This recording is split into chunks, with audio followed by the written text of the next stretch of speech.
اعوذباللہ من الشیطان الرجیم بسم اللہ الرحمن الرحیم۔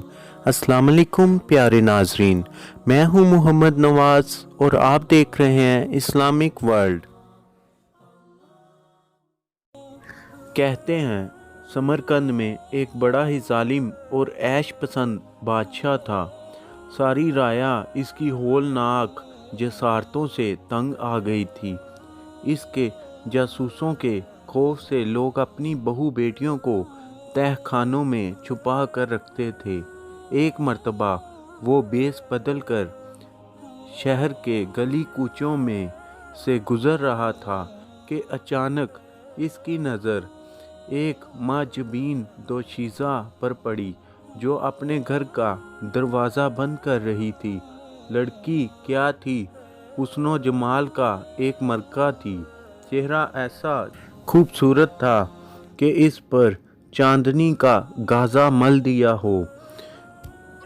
نظر پڑتے ہی بادشاہ کے دل پر بجلی گر پڑی۔ ایک نشتر تھا جو جگر کے آر پار ہو گیا۔ ایک مرتبہ پھر غور سے اس نے اس گھر کو دیکھا اور سلگتی ہوئی آرزوؤں کے ساتھ اپنے محل کی طرف روانہ ہو گیا۔ اس کا وزیر اس کی زندگی کے اسرار کا سب سے قریبی محرم تھا۔ محل میں قدم رکھتے ہی اس نے وزیر کو خلوت میں بلایا اور اسے اپنے دل کی کیفیت سے باخبر کرتے ہوئے کہا، وزیر، آج پہلی بار میں نے انسانی پیکر میں ایک ماں کامل کو دیکھا ہے۔ اس کے رخ کی چاندنی سے آنکھیں خیر ہو گئیں۔ اس کے تصور میں ایک لمحہ دل کو قرار نہیں۔ جیسے بھی ممکن ہو اسے میرے پاس لے کر آؤ۔ وزیر نے کہا، عالی جاں، مجھے گھر کا پتہ اور نشان بتا دیجئے، اس کے بعد میں وہاں جاؤں گا اور خبر لے کر آؤں گا۔ اور پھر بادشاہ کو تسلی دیتے ہوئے کہا، جاں پناہ، آپ صبر سے کام لیجئے۔ شاہی اقتدار کے لیے یہ کوئی مشکل مسئلہ نہیں ہے۔ غلامانہ دولت اقبال جہاں پناہ کی خوشنودی مزاج کے لیے آسمان کی کہکشاں توڑ کر لا سکتی ہے۔ یہ ماں کامل تو زمین ہی کی مخلوق ہے۔ شام تک وزیر نے اپنے ذہین اور شاطر کرندوں کے ذریعے سارا حال دریافت کر لیا۔ معلوم ہوا کہ وہ ایک سوداگر کی بیٹی ہے۔ باپ انتقال کیے ہوئے کچھ عرصہ ہو گیا ہے۔ اس وقت وہ بوڑھے اور غریب چاچا کی کفالت میں ہے۔ وزیر نے جیسے ہی بادشاہ کو یہ اطلاع دی، خوشی سے اس کی بانچھیں کھل گئیں۔ اس نے فوراً ہی وزیر کو حکم دیا کہ ابھی اس کے چاچا کو دربار میں طلب کیا جائے اور جس قیمت پر بھی ہو اسے عقد نکاح کے لیے راضی کیا جائے۔ آن کی آن میں ہی ایک شاہی دستہ بوڑھے کے مکان پر پہنچا اور اسے طلبی کا فرمان پہنچایا۔ بادشاہ کا حکم سنتے ہی دہشت سے اس کے چہرے کا رنگ فک ہو کر رہ گیا۔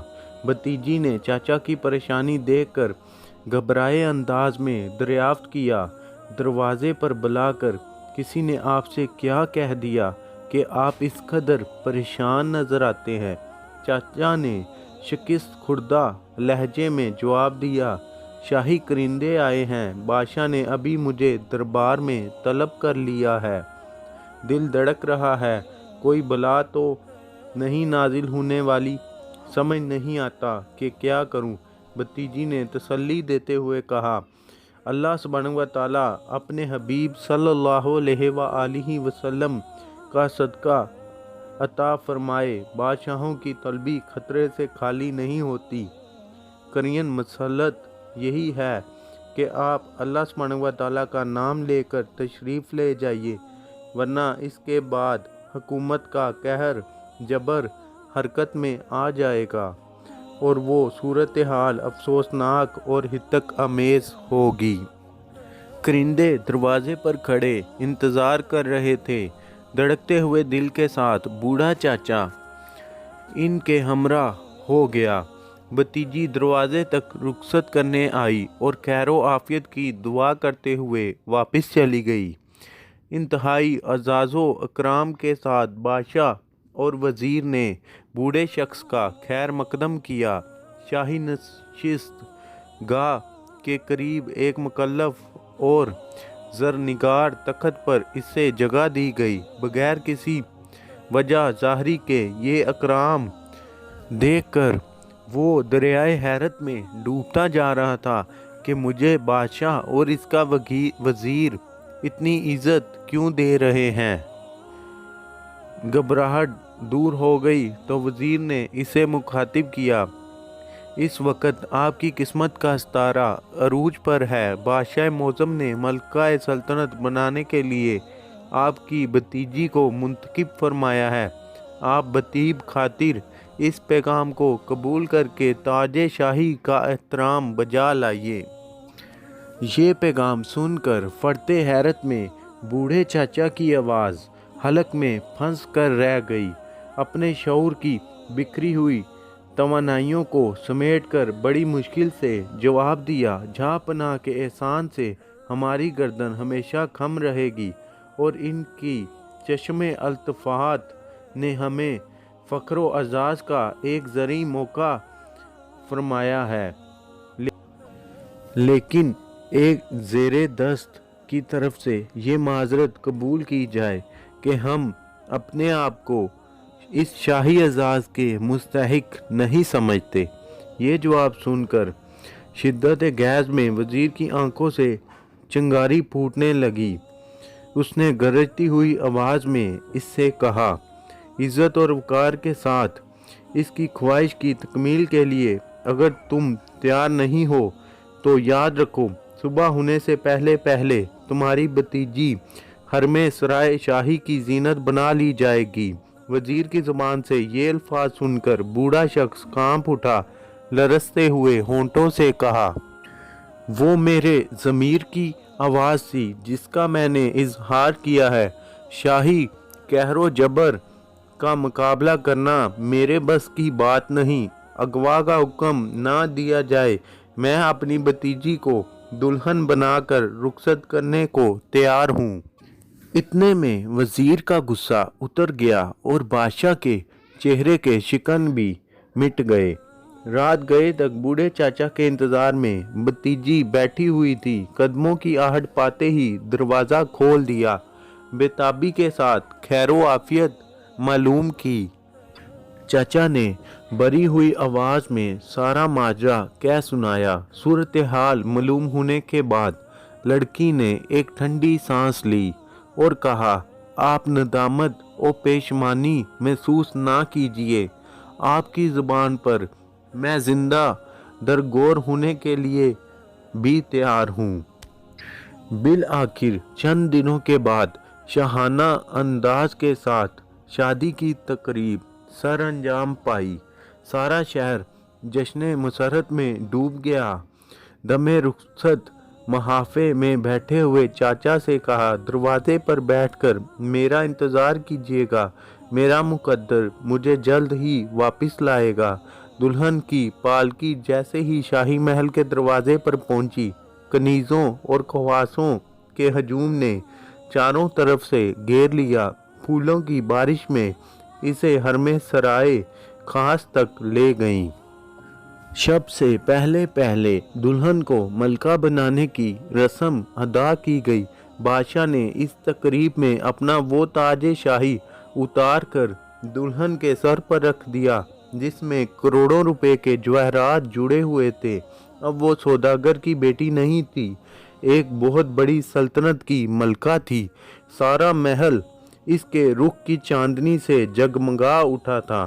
परवाने की तरह बादशाह की शागिफ्तगी दिन ब दिन बढ़ती जा रही थी। एक लम्हे के लिए भी इसे मलका की जुदाई गवारा ना थी। बिल आखिर एक वक्त ऐसा आया कि शाही महल की दीवारों से चांदनी डहने लगी। बहार का मौसम सेहने चमन से रुखसत होने लगा। लाला की तरह इश्क की दहकती हुई आग आहिस्ता आहिस्ता उड़ती हुई खाकस्तर में तब्दील होने लगी। बादशाह के इज़्तिराबे शौक का चढ़ा हुआ दरिया उतरने लगा। मलका भी खोई खोई सी रहने लगी। वही मलका जिसके बगैर एक लम्हा भी बड़ी मुश्किल से गुजरता था, अब कई कई दिन तक बादशाह को इससे मुलाकात की फुर्सत नहीं मिलती थी और वो अपनी सल्तनत के कामों में मगन रहता था। एक दिन एक कनीज की ज़बानी मलका को शाही महल के तमाम राज सरबस्ता की इत्तला मिल गई। इससे मालूम हुआ कि दर्जनों रानियां महल के किसी खुफिया मकाम पर गुमनामी की ज़िंदगी गुजार रही हैं। बादशाह हर साल 6 महीने के बाद एक नई दोशीज़ा को अपने हरमे सरा में दाखिल करता है और जब हवस की प्यास बुझ जाती है तो महल के किसी तय खाने में इसे कैद कर देता है। मलका एक दीनदार और पारसा औरत थी। इश्क़े रसूल सल्लल्लाहु अलैहि वसल्लम इसको अपनी माँ से विरसे में मिला था। अल्लाह सुब्हानहू व तआला की गैबी कारसाजी पर इसे भरपूर एतमाद था। नामालूम तौर पर इसे यकीन रहने लगा कि किसी दिन खूनख्वार आफरीतों का ये तलिस्म टूट कर रहेगा। महल के खौफनाक हालात मालूम करके कभी कभी इसका दिल जोशे इंतकाम से उबलने लगता। एक दिन बादशाह सैरो शिकार के लिए बाहर गया हुआ था। पूरा महल खाली पड़ा हुआ था। एक कनीज जो इस खुफिया मकाम से वाकिफ थी जहां रानियों को कैद रखा जाता है, रात की तन्हाई में मलका के पास आई और राजदाराना लहजे में कहा कि मैं आपको एक जगह ले चलती हूँ जहाँ आपकी तरह रानियाँ मलकाएं कैद हैं। वो एक लड़की आपसे बहुत करीबी ताल्लुक़ रखती है। आपका नामो निशान मालूम करके वो चौंक गई और बेतहाशा फूट फूट कर रोने लगी। आपकी मुलाकात के लिए वो इंतहाई बेचैन है। अगर आप तैयार हों तो निस्फ रात ढल जाने के बाद खुफिया रास्ते से आपको जिंदा की सैर करा दूं। मलका ये सनसनीखेज खबर सुनकर हैरान रह गई। इसकी आंखों के नीचे अंधेरा छा गया। नामालूम तौर पर इसके दिल में इन मजलूम औरतों से मिलने का इश्तियाक उठा। दिल की एक खामोश तरीकी पर इसने कनीज को मुखातिब करते हुए कहा, मजलूमों से हमदर्दी इंसान का सबसे बड़ा जौहर है। ज़रूर मुझे इस तय खाने में ले चलो। मैं उस लड़की से ज़रूर मिलना चाहूँगी जो कि मेरा नाम सुनकर फूट फूट कर रो रही थी। शायद मेरा खुदा मुझे इसकी तौफीक अता फरमाए कि मैं इन्हें इस अजाब से नजात दिला सकूं। मलका का ये जवाब सुनकर कनीज खुशी से झूम उठी। ऐसा मालूम हो रहा था कि इसने कोई बहुत बड़ी मुहिम सर कर ली हो। दूसरे दिन सुबह सुबह नमाज फजर से फरागत के बाद कनीज की रहनुमाई में इस खौफनाक तय खाने की तरफ मलका रवाना हो गई। कनीज बहुत से पेच रास्तों और जीनों से गुजारते हुए एक मकाम पर पहुंचकर रुक गई। इसने मोतब होकर मलका से कहा, तय खाने के दरवाजे पर मुसल्ला सिपाहियों का हर वक्त पहरा रहता है। मेरी गैरत गवारा नहीं करती मलका के चेहरे पर किसी अजनबी मर्द की नज़र पड़े, इसलिए आप नकाब डाल लीजिए और मेरे बाजू के सहारे आहिस्ता आहिस्ता कदम आगे बढ़ाइए। इसकी दरख्वास्त पर मलका ने अपना मुंह छुपाया। अब रास्ते के नशीबो फराज नगाहों से यकलख्त ओझल हो गया। कनीज के सहारे अब मलका आहिस्ता आहिस्ता रास्ता तय कर रही थी। काफ़ी दूर चलने के बाद एक जीना मिला। जैसे ही जीने तय किया, आखिरी सीढ़ी पर मलका ने कदम रखा। अचानक इसके दिल की धड़कन तेज हो गई। कुछ दूर चलकर कनीज ने एक दरवाजे पर दस्तक दी।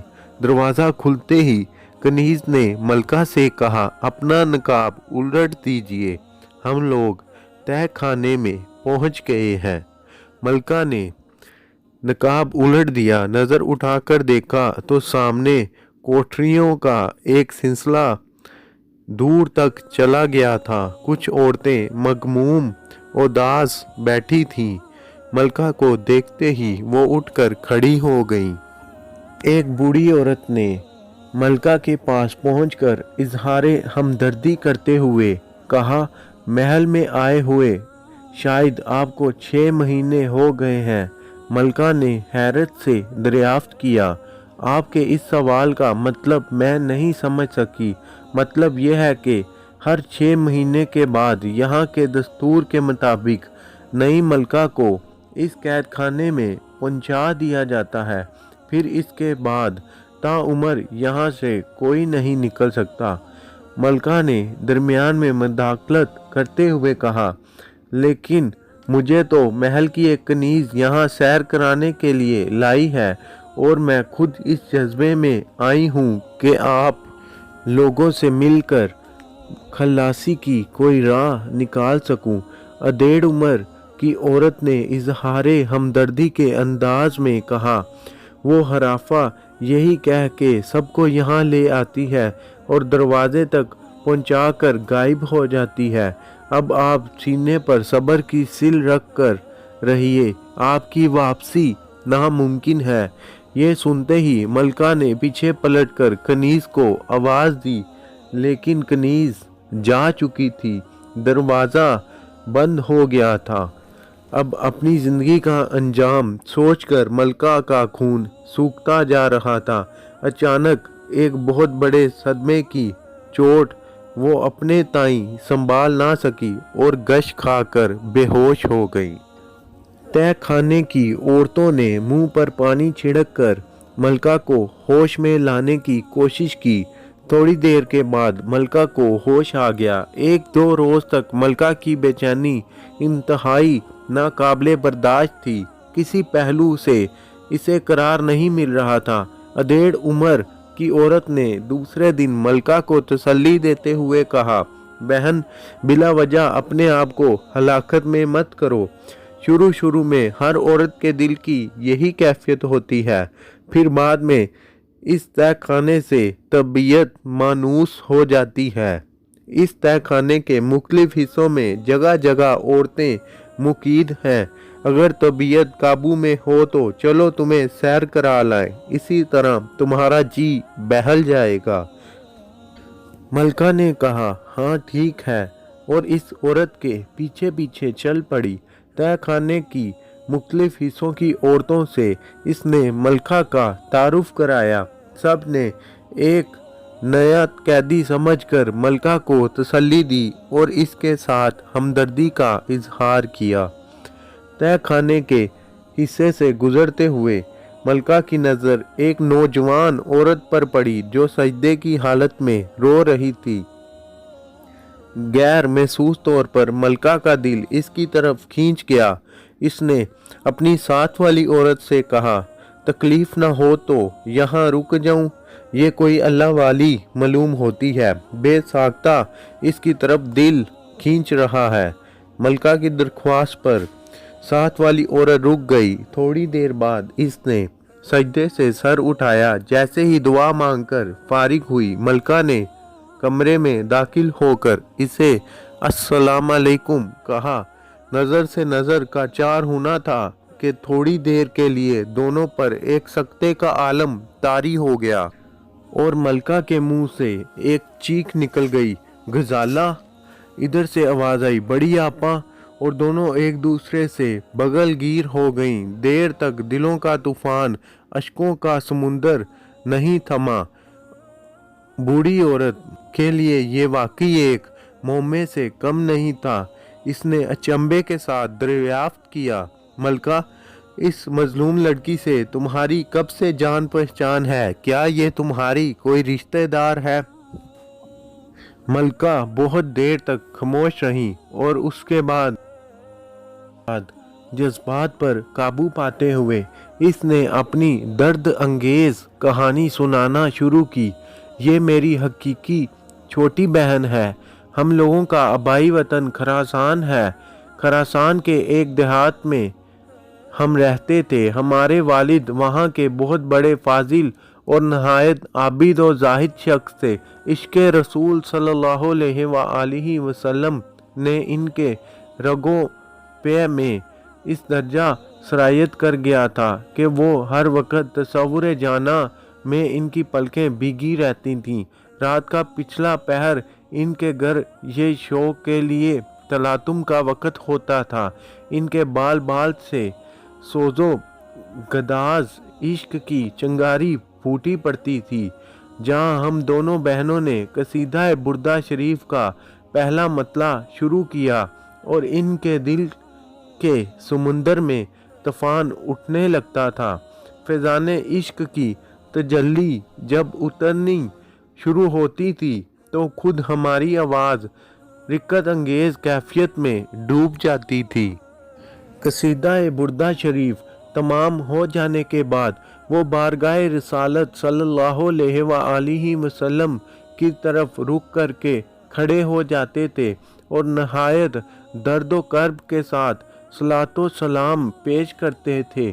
بسا اوقات تو ایسا معلوم ہوتا تھا کہ بحر و بر اور دشت و جبل کے سارے فاصلے مٹ گئے اور حضور جان نور کی سنہری جالی کے بالکل قریب کھڑے ہو کر عرض مداح والد صاحب چھوٹی بہن سے بہت زیادہ مانوس تھے اور فرمایا کرتے تھے کہ اس کی پیشانی میں ابدی سعادتوں کا نور دیکھتا ہوں، وہ فضل و شرف کے آسمان کی مشتری ہے۔ ایک سال ایسا ہوا کہ حج کا موسم آتے ہی والدین محترم کا جذبہ شوق تاب و ضبط سے باہر ہو گیا۔ ذرا سی ہوا لگتے ہی دبی ہوئی چنگاری دہکنے لگی۔ اچانک انہوں نے دیار حبیب صلی اللہ علیہ وآلہ وسلم کے مقدس سفر کا ارادہ کر لیا۔ سارے خراسان میں والد کے سفر حرمین کی دھوم مچ گئی۔ گاؤں گاؤں سے زائرین کا ایک تانتا بن گیا اور ایک بہت بڑی تعداد والد صاحب کے ساتھ شریک سفر ہو گئی۔ انتظار کرتے کرتے بالآخر وہ شام آئی جس کی سحر کو تمناؤں کے ہجوم میں والد بزرگوار کا قافلہ اماؤں سفر ہونے والا تھا۔ رات کو اچانک چھوٹی بہن باضد ہو گئی کہ وہ بھی حجاز کے مقدس سفر میں والد صاحب کے ساتھ رہے گی۔ اس کا مچلتا ہوا ناز والد صاحب سے نہیں دیکھا گیا اور چنانچہ صبح ہوتے ہی والد صاحب نے اسے بھی ساتھ لے جانے کا فیصلہ کر لیا۔ فجر طلوع ہوتے ہی نماز سے فارغ ہو کر عازمین حج کا مقدس قافلہ حجاز کی طرف روانہ ہو گیا۔ چونکہ کئی سال پیشتر ہماری والدہ محترمہ اللہ سبحانہ و تعالیٰ کو پیاری ہو چکی تھی، اس لیے میں والد بزرگوار کی واپسی تک اپنے چاچا کے گھر چلی گئی۔ قافلے کی واپسی کے دن جب قریب آئے تو میری مسرتوں کی کوئی انتہا نہیں تھی۔ زندگی میں پہلی بار والد بزرگوار کو اس کا دیار اقدس کی حاضری نصیب ہوئی تھی، جہاں کے تصور سے اس کی آرزوئیں آباد رہا کرتی تھیں۔ شوق کی امنگوں میں ڈوب کر میں نے سارا گھر صاف ستھرا کر کے چمن بنا دیا تھا۔ شاہ نشین جو والد صاحب کی نشست گاہ تھی اسے دلہن کی طرح سجا دیا۔ پھر ایک دن یہ خبر موصول ہوئی کہ کل صبح تک قافلہ آبادی میں داخل ہو جائے گا۔ انتظار شوق میں اس دن رات بھر مجھے نیند نہیں آئی۔ صبح طلوع ہوتے ہی ہر طرف سے قافلے کی آمد کا شور برپا ہوا۔ لوگ اپنے اپنے گھروں سے باہر نکل کر راہ گزر کی طرف دوڑ پڑے۔ میں بھی اپنے والد بزرگوار اور اپنی بچھڑی ہوئی بہن کی راہ گزار اپنی نگاہوں کا فرش بچھانے کے لیے دروازے پر آ کر کھڑی ہو گئی۔ دیدہ شوق واہ کیے ہوئے اپنے والد صاحب के मुकद्दस कदमों के गुबार का इंतज़ार कर रही थी कि काफिले का एक शख्स अपने सर पर खाक डालता हुआ आया और इसने मुझे ये लर्ज़ा खेज खबर सुना दी कि अल्लाह सुब्हानहू व तआला तुम्हें सब्र की तौफीक दे। ये खबर देते हुए कलेजा मुंह को आ रहा है कि तुम्हारे वालिद मोहतरम और तुम्हारी छोटी बहन को डाकुओं ने हलाक कर दिया है। इसकी ज़ुबान से ये फ़िक्रा सुनते हुए मैं गश खाकर ज़मीन पर गिर पड़ी। सारे घर में कहराम मच गया। दिन दहाड़े हमारी आरजुओं का खून हो गया। मैं अपनी माँ की यतीम तो थी, अब अपने दानस में बाप की भी यतीम हो गई। इसलिए चाचा ने मुझे अपनी कफालत में ले लिया। चाचा भी इस वाक़े से इतने शकिस्ता खातिर हो गए थे कि उन्होंने आबाई वतन छोड़ दिया और समरकंद में आकर रिहाइश इख्तियार कर ली। मलका ने अपनी दर्द अंगेज़ कहानी ख़त्म करते हुए कहा, यहाँ तक तो मुझे मालूम था, इसके बाद का वाक़या मुझे मालूम नहीं कि वालिद साहब कहाँ हैं। मेरी छोटी बहन गजाला इस तहखाने में कैसे पहुंची, इसे तो गजाला ही बता सकती है। इस बूढ़ी औरत ने असरार पर गजाला ने भीगी हुई पलकों के साथ एक ठंडी आह भरकर कहानी का बाकी हिस्सा सुनाया। गजाला कहती है कि हजाज के सफ़र में वालिद बुजुर्गवार को ये मालूम था कि जहाँ कहीं भी काफ़िला रुकता था वो अपने ठहरने की जगह आम लोगों से हटकर दूर एक गोशे में पसंद करते थे कि इनकी इबादत और रियाजत और ख्याल की यकसुई में कोई खलल वाक़या ना हो। एक दिन ऐसा हुआ कि काफ़िला एक घने जंगल को अबूर कर रहा था। शबो रोज़ चलते चलते कई दिन बीत गए, लेकिन जंगल की मसाफत ख़त्म होने को ना आई। वजह से काफ़िला काफ़ी थक चुका था, इसलिए तीसरे दिन शाम के वक़्त एक पहाड़ के दामन में रुक गया। रात आधी से ज़्यादा ढल चुकी थी। सिवाय चंद मेहमानों के सारा काफ़िला गहरी नींद सो रहा था। किनारे के नज़दीक हमारे वालिद ने अपना खैमा नस्ब कराया था। वो तहज्जुद की नमाज में मसरूफ़ थे। मैं गोशा में लेटी हुई थी कि अचानक घोड़ों की टापों की आवाज़ मेरे कान में आई। मैं फ़ौरन जाग गई। अमूरे खैमा के बाहर एक शख्स को ये कहते हुए सुना कि जल्दी करो, यही वो खैमा है।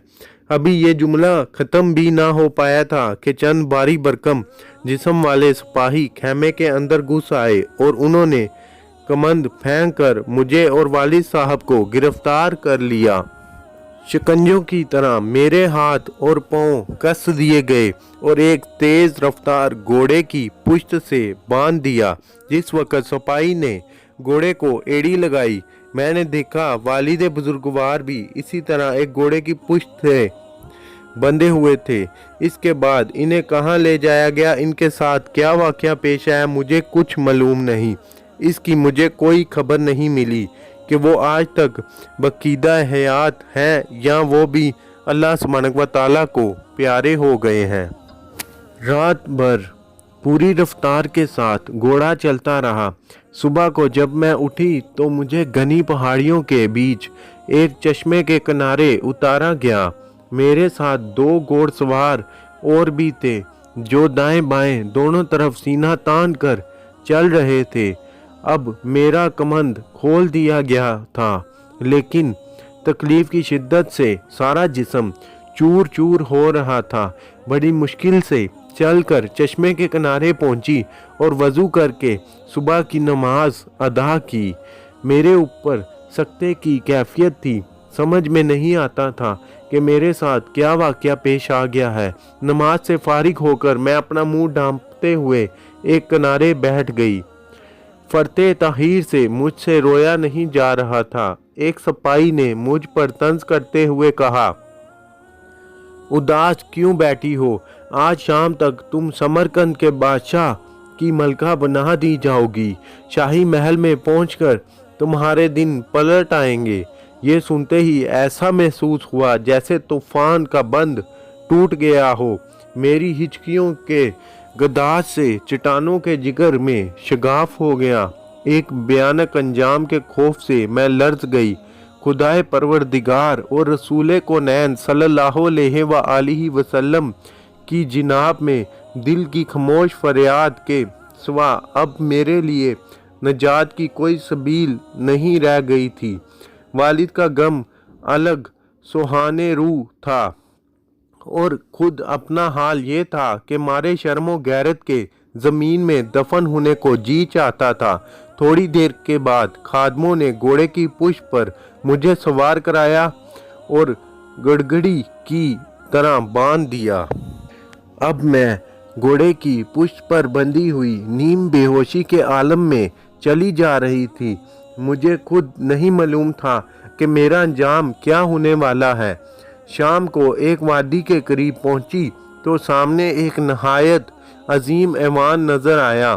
सिपाही ने मुझे फिर तंज करते हुए कहा, देख लो, यही वो शाही महल है जहां तुमने मलका बनकर रहना है। फिर जख्मों पर नमक की टेस महसूस हुई और मैं फूट फूट कर रोने लगी। किसी पहरा देने वाले सिपाही ने आवाज दी, महल के अकबी दरवाजे पर यह घोड़ा ले जाकर खड़ा करो। घोड़े की बाग पकड़ते हुए एक शख्स आहिस्ता आहिस्ता लेकर आगे बढ़ा। महल के अकबी दरवाजे पर घोड़ा खड़ा कर दिया गया। चंद ही लम्हे के बाद दरवाज़ा खुला और अंदर से चंद नौजवान औरतें बाहर निकलीं और मुझे घोड़े पर से उतार कर अंदर की तरफ ले चलीं। मेरा दिल जोर जोर से धड़क रहा था और हैरत ज़दा होकर मैं अपने मुकद्दर का तमाशा देख रही थी। मालूम हुआ कि ये शाही महल की कनीज़ें हैं जिन्हें मेरी खिदमत के लिए मामूर किया गया है। इन कनीज़ों ने जाकर मुझे एक आरास्ता मकान में उतारा। इंतहाई बेचैनी के आलम में मैंने वज़ू किया और मगरिब की नमाज के लिए खड़ी हो गई। नमाज से फारिग होने के बाद जब मैंने दुआ के लिए हाथ उठाए तो फरते गम से फूट फूट कर रोने लगी। वालिद साहब के फैज़ाने इश्क के सदके मैं मदीना हमारी रूहों से बहुत करीब हो गया था। तसव्वुर के सहारे मैं सुनहरी जाली के करीब पहुंच गई और एक बेकरार फरियादी की तरह अपने आका सल्लल्लाहु अलैहि वसल्लम को आवाज़ दी। चौखट की कनीज़ अपनी आबरू की भीख मांगती है। सरकार सल्लल्लाहु अलैहि वसल्लम, मेरे बूढ़े बाप के आंसुओं का बरम रख लीजिए। जालिमों के चुंगल से मेरे नामूस को बचाइए। ये कहते कहते शिद्दत गम से मेरे ऊपर गशी तारी हो गई। काफ़ी देर के बाद जब मेरी आंख खुली तो देखा कि कनीज़ें मेरे सरहाने खड़ी पंखा जल रही है। मैंने इनमें से किसी की तरफ तवज्जो ना की। उन्होंने मुझसे हम कलाम होने की हज़ार कोशिश की, लेकिन मैंने यकलख्त खामोशी इख्तियार कर ली थी। रात जब थोड़ी ढल गई तो मैंने देखा कि चंद कनीज़ें इसी घर में दाखिल हुई। इनके हमरा चंद संदूक भी थे। उन्होंने मुझसे मुखातिब होकर कहा, मुबारक हो कि तुम्हारी किस्मत का सितारा आज अरूज सरिया पर चमकने वाला है। खरासान का ये शहर आफाक हुस्न आज अपने सही कदरदान के पास पहुंच गया है। होश में आओ, ये मौका आंसू बहाने का नहीं, खुशी मनाने का है। समाने आराइश लिए हुए ये मशाताएं खड़ी हैं, तुम इन्हें इजाज़त दो कि वो तुम्हें दुल्हन बनाए।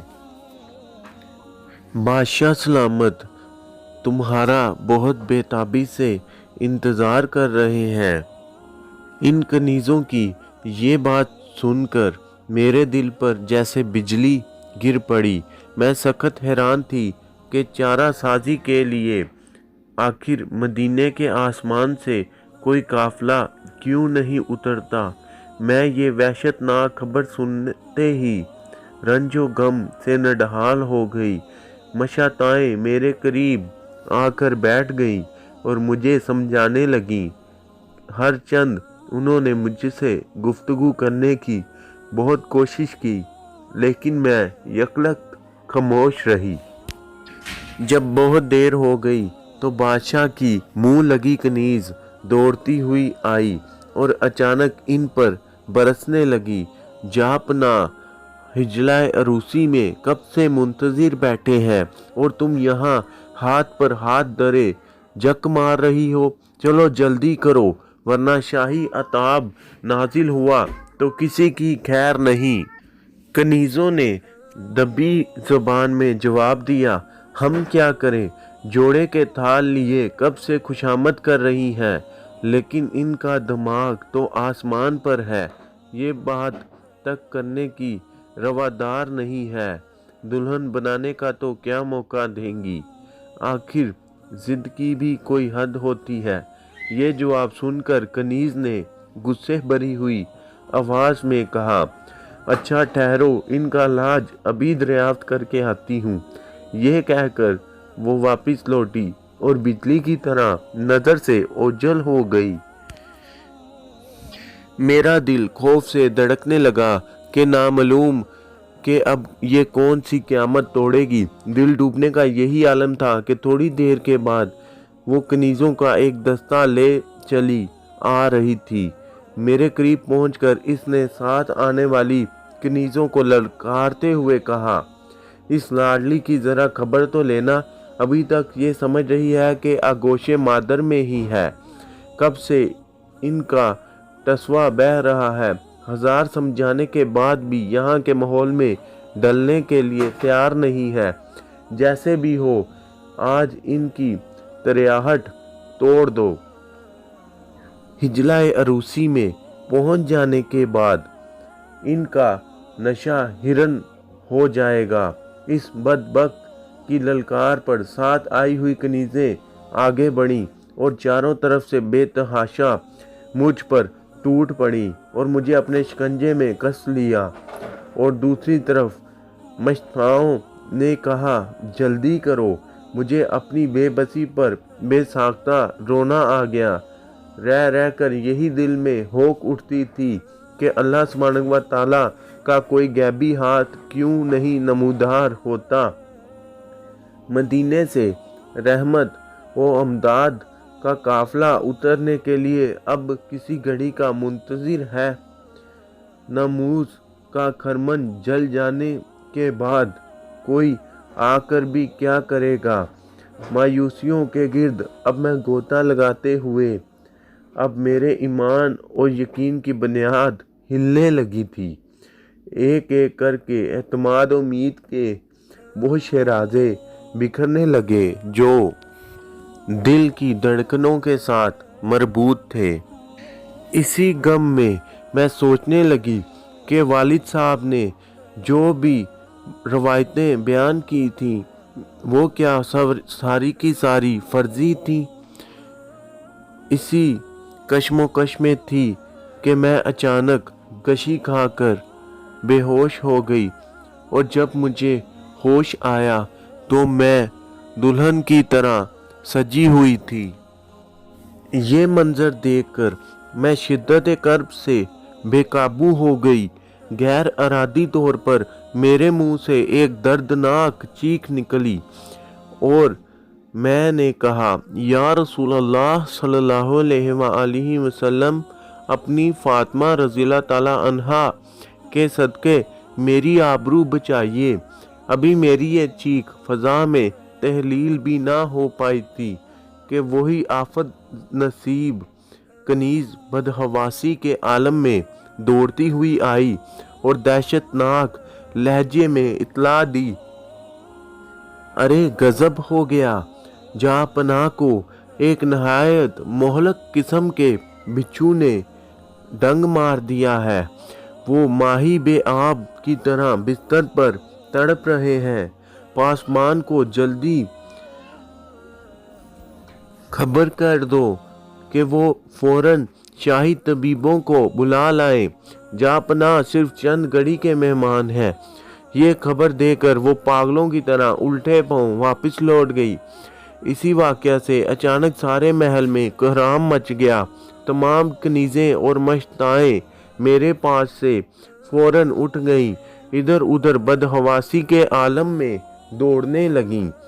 आन की आन में महल का सारा नक्शा बदल गया। मेरे यकीन के बुझते चिरागों की लो तेज हो गई।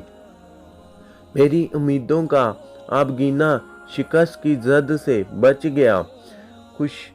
खुशनसीब के मेरे आतिशे फरियाद मदीने की चौखट से बामुराद वापिस आई। मेरी रूह के मानवी सहारों की उम्र दराज हो गई। मेरे दिल के तरीक वराने अचानक किसी शादाब गुलिस्तान की तरह लहलहा उठे। अब सजदा शुक्र के इस तरफ से मेरी पेशानी बोझल होती जा रही थी। अचानक सर के बल मैं ज़मीन पर गिर पड़ी। भरपूर तन्हाई के आलम में मेरी नियाज बंदगी के मचलने का तमाशा काबिले दीद था। कई बार फरते मसरत में उछल कर मैं फर्शे लाही के कंगरों को छू आई। मेरी रूह के नहा खाने में गैबी चारागरी का जो यकीन जाग उठा था, अब से सुला देना आसान नहीं था। कई पहर रात तक जज्बात के तलातुम का यही आलम रहा। जैसे ही मुझे तन्हाई का मौका मिला, मैंने शैतान का मुहैया किया हुआ पैराहन उतार दिया, अपने कपड़ों में मलबूस हो गई। चूँकि मैं अपनी ज़बान पर कफल चढ़ा चुकी थी, इसलिए मैं इस वाक़े के अंजाम से मुतल्लिक किसी से कुछ दरियाफ्त ना कर सकी। लेकिन सारी रात महल के मुख्तलिफ हिस्सों में शोर फगा आवाज़ से ये अंदाज़ा ज़रूर हुआ कि कहरे इलाही की मार बड़ी जान गसल है। सुबह को मेरे कमरे के करीब दो कनीज़ें बातें कर रही थीं। न जाने किस किस्म का वो जहरीला बिच्छू था कि अभी तक इसकी जहर नहीं उतरी। और सबसे बड़ी हैरत की बात तो ये है कि जाने वो बिच्छू कहाँ गायब हो गया है कि महल का एक एक चप्पा छान मारने के बावजूद इसका कहीं पता नहीं चला। दूसरी कनीज ने बात काटते हुए कहा, और सबसे लर्ज़ाखेज़ खबर तो ये है कि दरबार के रोमी तबीब ने कहा है कि बादशाह का इस मोहलक जहर से जांबर होना बहुत मुश्किल है।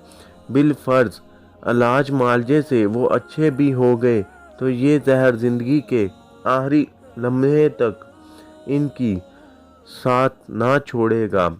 चूँकि सारे महल की तवज्जो अब बादशाह के इलाज की तरफ मबजूल हो गई थी, इसलिए इन अयाम में निशाने से हट गई थी। तस्बीह, दरूद और तलावत और नमाज के अलावा मेरा कोई और मशगला नहीं था।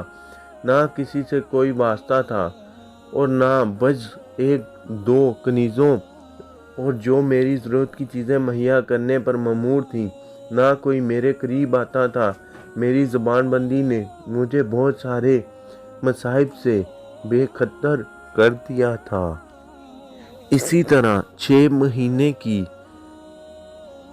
मुद्दत गुजर गई। अचानक एक दिन ऐसा महसूस हुआ कि फिर मेरी हयाते उफ़क़ पर मसाइब के बादल मंडला रहे हैं। एक शाम को पस दीवार चंद ईरानी कनीज़ें आमी सरगोशियाँ कर रही थीं। आखिर ईरान का तबीब दस्त शफा साबित हुआ।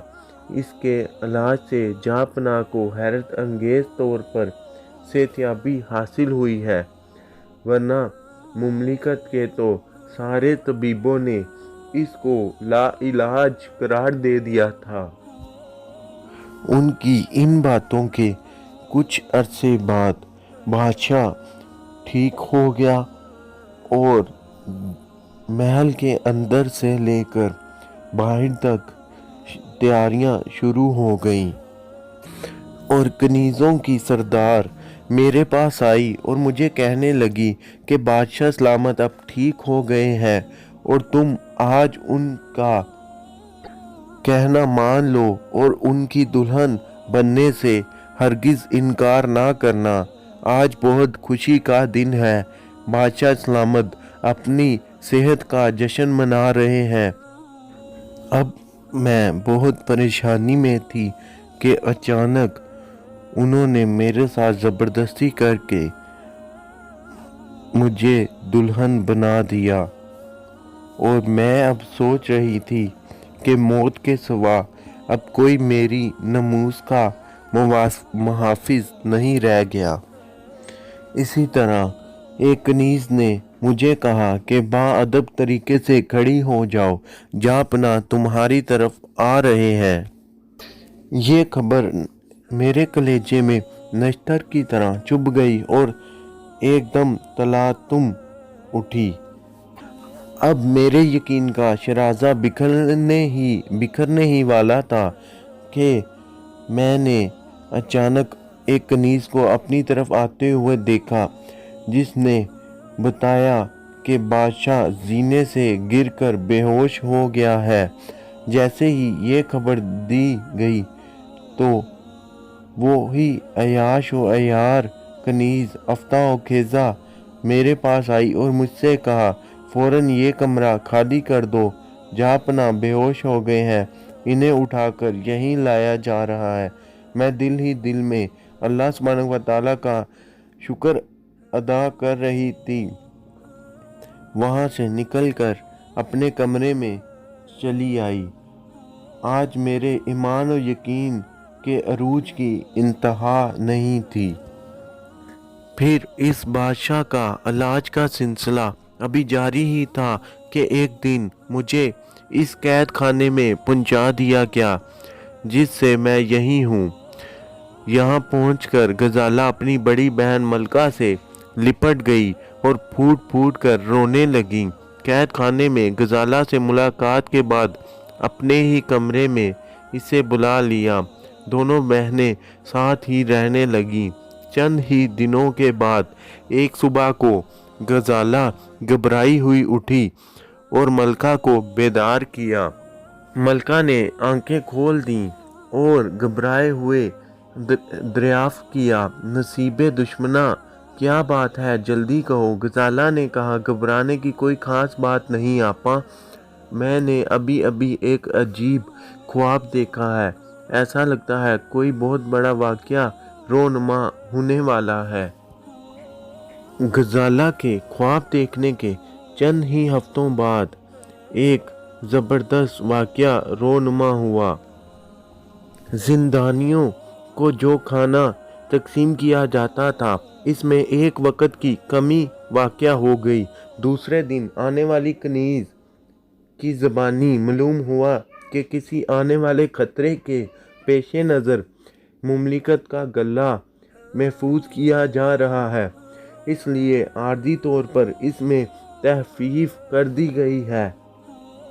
خطرہ ٹل جانے کے بعد پھر اسے دستور کے مطابق بحال کر دیا جائے گا۔ ایک دن صبح سویرے غزالہ سجدے میں سر رکھے رو رہی تھی کہ محل میں ایک شور برپا ہوا۔ تہہ خانے کی دیواریں ہلنے لگیں۔ گرجتی ہوئی آوازوں کی دمک سے دلوں کا عالم زیر و زیر ہونے لگا۔ سب پر ایک عجیب سی دہشت طاری ہو گئی۔ کچھ سمجھ میں نہیں آ رہا تھا کہ تہہ خانے کے باہر یہ شور کیسا ہے۔ اسی اثنا میں بال نوچتی، سر پیٹتی ایک کنیز تہہ خانے میں داخل ہوئی۔ اس نے کانپتے بتایا کہ اچانک شہر پر گینم نے چڑھائی کر دی ہے۔ دشمن کی فوجیں شہر پناہ کی فیصل توڑ کر قلعہ کے دروازے تک پہنچ گئی ہیں۔ محل میں ہر طرف افراتفری مچی ہوئی تھی۔ بدحواسی کے عالم میں جو جدھر جا رہا ہے بھاگ رہا ہے۔ مملکت کا تاج خطرے میں ہے۔ کچھ نہیں کہا جا سکتا کہ گھنٹے دو گھنٹے میں کیا انقلاب رونما ہو جائے۔ اتنا سننا تھا کہ غزالہ اپنی جگہ سے اچھل پڑی اور دوپٹہ اپنی کمر سے کستے ہوئے کہا، آپا جان، مجھے اجازت دیجیے، ذرا میں ان کلگیوں کو دیکھ لوں جن کی چمک سے میری آنکھیں خیر ہو گئی تھیں۔ یقین کیجیے یہ زمین کے غارت گروں کا کوئی لشکر نہیں ہے۔ جس کا مقصد لوٹ مار، قتل و فساد اور بے گناہ شہریوں کی ایذا رسانی ہو، بلکہ یہ مظلوموں کے حامیوں کا ایک دستہ ہے جو کائنات ارضی کے راجت ہانی کے لیے بھیجا گیا ہے۔ مبارک ہو اس تہہ خانے کی زندانیوں کو، ان کی نجات کا وقت قریب آ گیا ہے۔ اتنا کہہ کر وہ وہاں سے باہر کو بھاگی اور بھاگتے بھاگتے اس تہہ خانے سے نکل کر بادشاہ کے محل میں پہنچی۔ وہاں کنیزیں ڈری پڑی سہمی تھیں اور وہ لشکر جس نے حملہ کیا تھا وہ آن پہنچا تھا۔ جو غزالہ نے خواب میں دیکھا تھا کہ ایک لشکر اسے بچائے گا، وہ بالکل اسی طرح کا ایک لشکر تھا جو کہ غزالہ نے اپنے خواب میں دیکھا تھا۔ غزالہ دیکھتی رہی کہ اس کا خواب بالکل اس کی آنکھوں کے سامنے سچ ہو رہا ہے۔ اتنے میں فوجیں محل کا دروازہ توڑتے ہوئے اندر آئیں اور انہوں نے اس پر حملہ کرتے ہوئے کہا کہ کسی کنیز کو کچھ نہ کہا جائے، محل کی کسی چیز کو نہ توڑا جائے۔ غزالہ کو یہ آواز جانی پہچانی محسوس ہوئی۔ یہ آواز اس کے والد سوداگر سے ملتی جلتی تھی، لیکن غزالہ کے علم و یقین کے مطابق اس کا والد ڈاکوؤں کے ہاتھوں شہید ہو چکا تھا۔ اب نہایت بے چینی کے ساتھ وہ چہرہ دیکھنا چاہتی تھی۔ اسی دوران میں اس نے دیکھا کہ چند سپاہی بادشاہ کو گرفتار کر کے کشاں کشاں لے جا رہے تھے۔ یہ منظر دیکھ کر وہ برجی کے فرش پر سجدہ شکر کے لیے جھک گئی۔ اب اسے اچھی طرح یقین ہو گیا کہ گھڑی دو گھڑی میں زندہ کا دروازہ کھل ہی جائے گا۔ اب ہمت کر کے وہ نیچے اتر آئی اور ایک جگہ چھپ کر کھڑی ہو گئی۔ امید و وہم کی حالت میں یہ ایک عجیب کیفیت اس پر طاری تھی۔ کبھی دل پر یہ خیال گزرتا کہ اب رہائی کا وقت قریب آ گیا ہے، کبھی یہ اندیشہ دامن گیر ہوتا کہ کہیں ایک مصیبت سے چھوٹ کر دوسری مصیبت میں گرفتار نہ ہو جائے۔ انجام سمجھ میں نہیں آ رہا تھا کہ کیا ہوگا۔ خیالات کی اسی کشمکش میں وہ گمسم کھڑی تھی کہ سامنے سے ایک وجیہ و مقدس چہرہ طلوع ہوا۔ غزالہ کی نگاہ اٹھی، پھر جھک گئی، پھر دوسری بار اٹھی اور حیرت میں ڈوب گئی۔ کیا سچ مچ ابا جان؟ اس نے حیرت سے کہا۔ مگر وہ مدت ہوئی ڈاکوؤں کے ہاتھ سے شہید ہو گئے ہیں۔ شہیدوں کو زندگی ضرور ملتی ہے، لیکن ایسی محسوس زندگی کیسے ملی ہے؟ صرف آواز کا مشابہ حسن اتفاق کا نتیجہ تو کہا جا سکتا ہے، مگر اتنے بڑے حسن اتفاق کا تصور نہیں کیا جا سکتا کہ آواز، چہرہ، مہرہ اور قد و قامت ہو بہو مل جائے۔ اتنے میں اس نے ایک آواز دی، ابا جان! جب وہ آدمی نے پیچھے مڑ کر دیکھا تو غزالہ کو دیکھتے ہی اس نے کہا، بیٹی غزالہ! غزالہ کو ارمان آ گیا اور وہ باپ کے شانے پر سر رکھ کر رونے لگی۔ جذبات کا طوفان تھم جانے کے بعد اس نے باپ سے دریافت کیا، ابا جان، آپ تو ہمارے علم و یقین میں شہید ہو چکے تھے، دوبارہ زندہ ہو کر دنیا میں کیسے آ گئے ہیں؟ باپ نے جذبہ شفقت سے بھری ہوئی آواز میں کہا، بیٹی، میری واپسی کی داستان بڑی حیرت انگیز اور انتہائی دردناک ہے۔ یہ قصہ میں تمہیں ضرور سناؤں گا، پھر تم سے بھی تمہاری المناک سرگزشت سنوں گا، لیکن ابھی چند مہم سر کرنا باقی ہیں۔ پہلا تو یہ کہ تمہاری بڑی بہن کا سراغ نہ لگا لوں، تب تک میں چین سے نہیں بیٹھوں گا۔ اللہ سبحانہ تعالیٰ کا لاکھ لاکھ شکر ہے کہ میں نے تمہیں آسانی سے پا لیا۔ اب تمہاری بڑی بہن کی فکر دامن گیر ہے۔ دوسری مہم یہ ہے کہ اس بادشاہ کو جب تک کیفر کردار تک نہ پہنچا لوں گا، مجھ پر آب و دانہ حرام ہے۔ غزالہ نے خوشی سے مچلتے ہوئے کہا، آپا یہی ہیں، ایک تہہ خانے کے اندر انہیں قید کر دیا گیا ہے۔ اس کے ساتھ بہت سی عورتیں گرفتار ہیں، میں بھی انہی کے ہمراہ تھی، ابھی چند گھنٹے ہوئے تہہ خانے سے چھپ چھپا کر باہر آئی ہوں۔ ये सुनकर बूढ़े बाप की आंखों में खुशी के आंसू उमड़ आए। बहुत मुश्किल से जज्बात पर काबू पाते हुए दरियाफ्त किया कि क्या तुम मुझे उस तय खाने के पास ले जा सकती हो? उसने कहा, जी बिल्कुल। वो मुख्तलिफ रास्तों से होते हुए उस तय खाने के दरवाजे पर पहुंचे तो बाप खुशी से बेकाबू हो गया। गजाला अंदर दाखिल हुई तो गजाला को देखकर बड़ी बहन मलका हंसने लगी। अभी वो हंस रही थी, उसकी नज़र अपने बूढ़े बाप पर पड़ी तो वो खुशी से पागल हो गई। अचानक चीख उठी, मेरे अब्बा आ गए, मेरे अब्बा आ गए। हाय अल्लाह, ये मैं क्या देख रही हूँ? क्या सचमुच मेरे अब्बा आ गए? उसके वालिद ने कहा कि हाँ बेटा, मैं आ गया हूँ। अब मैंने अपनी 2 मुहिम सर कर ली हैं। अब बादशाह को कैफरे करदार तक पहुँचाने का वक़्त है। अब वहाँ मौजूद तमाम दूसरी कनीज़ों को भी आज़ाद कर दिया गया और वो खुशी खुशी अपने घरों को चल दी।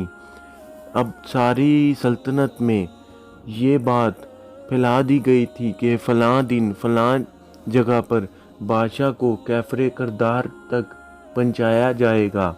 सब लोग उस वक़्त उस दिन को उस जगह पर पहुँच गए और वहाँ पे बादशाह का सर कलम कर दिया गया।